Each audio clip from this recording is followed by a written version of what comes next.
Speaker, congratulations on taking that seat. I hope that you bring back dignity and honor to that office, and I know that you will. Yeah, and I'd like Fergus. to just start off by saying that I'm splitting my time with the member from Battle River Crowfoot, somebody who I have known to be a great colleague and a friend. I think we're going to miss him around here. And I told him when he's made the decision that he's about to tell you, I called him a mensch, and I told him that he can look that up. And I just want to say thank you to him and Danielle and the entire family for what he's going to do and putting his country first. I also want to thank the people of Thornhill for entrusting me for a second time in taking their seat here in the House of Commons. The first time around, I had the people of Thornhill take a chance on a relatively unknown quantity, filling the shoes of a long-time Conservative MP and former cabinet minister. And the second victory feels a bit more profound because I think that the people of Thornhill have entrusted me with this honor to serve them because of the work that we've done, because of the advocacy that we've done, because of what the team and this party have promised to Canadians. And we've done that with the biggest mandate in the riding's history of any MP. And I am so proud. I am so proud and honored always to have this seat. And it doesn't go, none of this is done on your own. I'd like to thank all of the staff and the volunteers, not only leading up to the election and the election campaign, but for the years before, traveling the country from riding to riding, for all of those who helped, who came in the snow, who came in the rain, who stuffed envelopes and banged in signs and went door to door talking to everyday Canadians about the issues that matter to them. Thank you to my family, both blood and the ones that you acquire in this journey. Everybody knows that politics is a family business, and I have the best family in the business. They are the ones that are honest with you, the ones that tell you that you're not eating enough, or that a slushie is not considered lunch, or that you look tired, or that jacket doesn't match. The very ones who tell you to go a little bit more, one more event, one more door, talk to one more person, and the ones who also know when it's time to go home because that's better for you. Thank you to all of them. Thank you to my partner who is lax in all of the things that I miss. The dinners and the birthdays of family members, the celebrations that normal people with normal jobs get to do much more often than we do. She has never once put that ahead of what we do for the people of Thornhill. Look,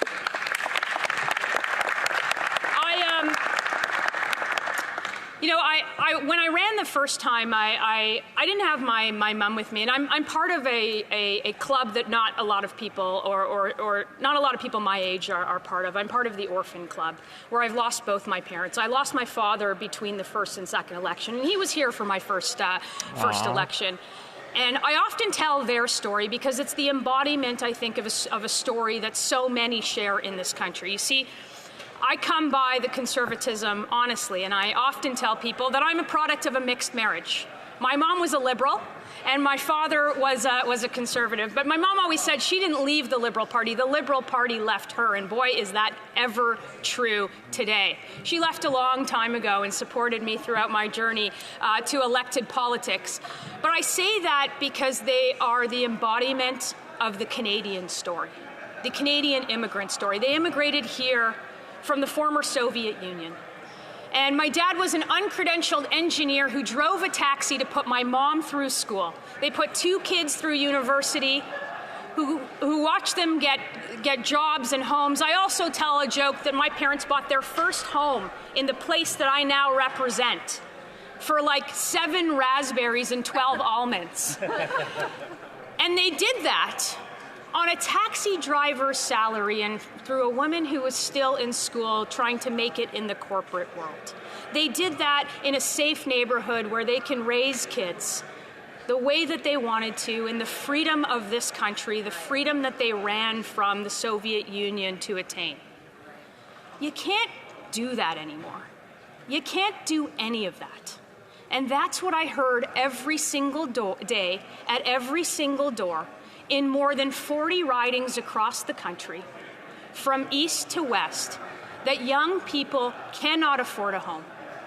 That if you came here and you drove a taxi, it's probably an Uber today. There is no way that you can buy a home in the suburbs, raise 2 kids, send them through university. There's no way that today somebody with my last name whose father was a cab driver can go from the front seat of a taxi to the front row of Parliament Hill in 1 generation. That dream is absolutely dead in this country. Which brings me to a government who was a big part of killing that dream. Over the last 10 years, you see the same ministers. There's like 13 of the same ministers in the front bench. It feels a bit déjà vu. Yeah. Saying the exact same things, except for some of the new things that they're saying, which they borrowed from the Conservative platform, which I invite them to borrow more and go all the way. You know, not these half measures that you're seeing with a GST cut that doesn't go far enough and only includes first-time home buyers, or a tax cut that is about half of the one that we promise, which isn't going to stand up when you have a $5,000 mortgage to pay. I say, if you're going to take our ideas, go all the way with them. But which brings me to the speech from the throne, which is an exact regurgitation of what you heard on a campaign, except for without detail. There's no detail. There's no meat on the bones of any of this. It's a lot of grand, lofty statements about what's going to happen and what we are going to do. I mean, this is coming from a prime minister who said a plan is better than no plan, and he was the man with a plan, and we don't see that right now. And I suspect that we're not going to see that because this government and the 13 ministers that were still there, with some of the new ones that now fill that second row, that's what they do. It's a government of lofty statements, and it's the exact reason that when you knock on doors, affordability, crime, immigration was the #1 thing that people talked about in so many different regions.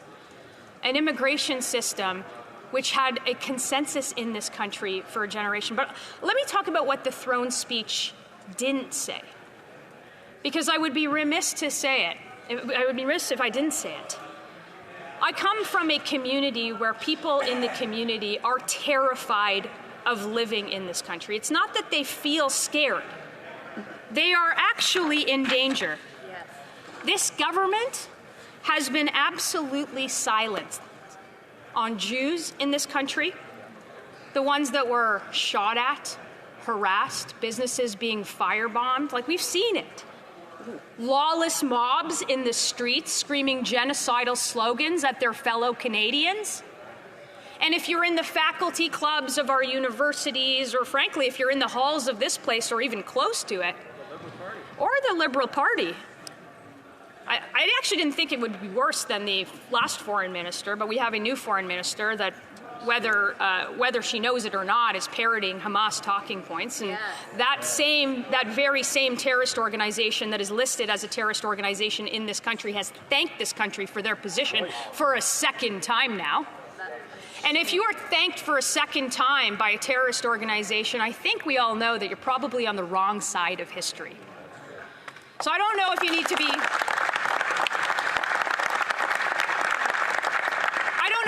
thanked for a third time to actually get it, but we've gone from free Palestine to full-blown extremism in this country, just as long as it targets Jews who look a bit too complicit for comfort. Forget nuance and forget humanity. If you squint hard enough, anyone with a Hebrew name or an Israeli cousin is now a war criminal in this country. That's what they've allowed to happen in our streets. And I would have liked to see something in the throne speech. And I know that there are many constituents in many different ridings, and maybe they don't make up the majority of the constituents in those ridings. But if anybody is scared to live in this country, to walk the streets, to wear a yarmulke, to wear a Star of David, to put a mezuzah on the door, if anybody is scared to walk into a synagogue, if anybody is scared to walk into a church because there is official Ottawa who said the church burnings are understandable and say nothing about the Hindu temples that are desecrated in this country, this is not a country. I hope the Prime Minister is successful, because we can't go on like this. Questions and comments. The honourable member for Winnipeg North. Yes, thank you, Mr. Speaker. I disagree with many of the things that the member opposite has said. Hello, you know, at Kevin. the end of Brush the your day, hair. as a Liberal member of Parliament, and with, I believe, within the very heart of the Liberal caucus, you will see an appreciation of Canada's diversity, which is second to no other caucus. We understand the true value of what diversity can do for Canada, Mr. Speaker, not only for today, but for tomorrow. So when the Prime Minister talks about looking for opportunities that go beyond the relationship between Canada and the United States, we can look at other countries, whether it was from talking about India to Africa to Philippines and so forth. Using that diversity, we can build a stronger and healthier country. And I would challenge the member to be as bold to say and to make the attempt to recognize the important role that diversity plays in our society today. The honourable member for Thornhill. I'm not sure that was a question, and perhaps it was a comment, but it is more platitudes from this government that talks about diversity. They talk a strong game about diversity. But when it comes to the actual protection of minorities, for the lawlessness that is in the streets, and not just in the Jewish community, and not just against Christian churches, and not just against Hindu temples, they are nowhere to be found. The same repeat violent offenders, the same mobs of people covering their faces are the ones that rule the streets, and they have been silent about it. So perhaps he can tell the Prime Minister that this is actually a problem, since the Prime Minister has come back to Canada, and he can advise him on doing something rather than saying nothing, or in the case that when they do say something, that it is not parroting the talking points of a terrorist organization. Yeah. L'honorable député. The honourable member for Shefford. Thank you, Mr. Speaker. I'd like to thank my colleague for the question. I'm waiting for Damien. At the beginning of her speech, she talked about housing, which is a concern to many people currently, given the situation, the difficulty accessing property and finding housing. But in the throne speech, what we saw was the Liberal government's desire to transform itself into a developer at the expense of Quebec and the province's jurisdiction and the municipalities. So my question is, could this be a Conservative Party influence, because the Conservatives had the same desire to deal directly with the municipalities on housing, bypassing the provinces? So basically, that's bypassing Quebec and provincial jurisdiction. The honourable member for Thornhill.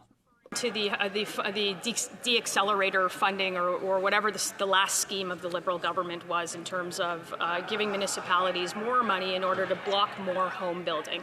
It's the exact opposite of what we have said. When I talked about home ownership in the speech, I talked about it as an aspiration that so many in this country have, and the blocking of it from governments right across the board, municipal, federal, provincial, who don't see the value in actually getting home built. In fact, we have a housing minister whose record in Vancouver was to have housing prices rise 180%.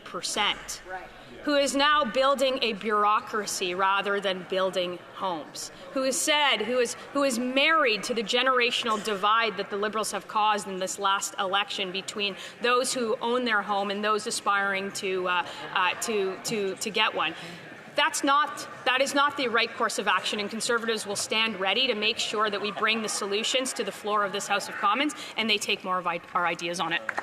Honourable member for Sherwood Park, Fort Saskatchewan.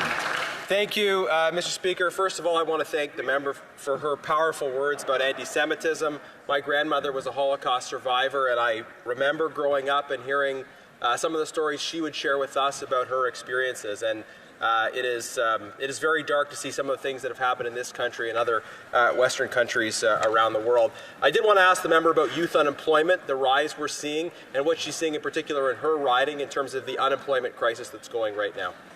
Great question. Seconds. Speaker, I would be the first one to tell you that I don't want to talk about anti-Semitism in this House or ever in this country, and I don't think anybody should ever have to.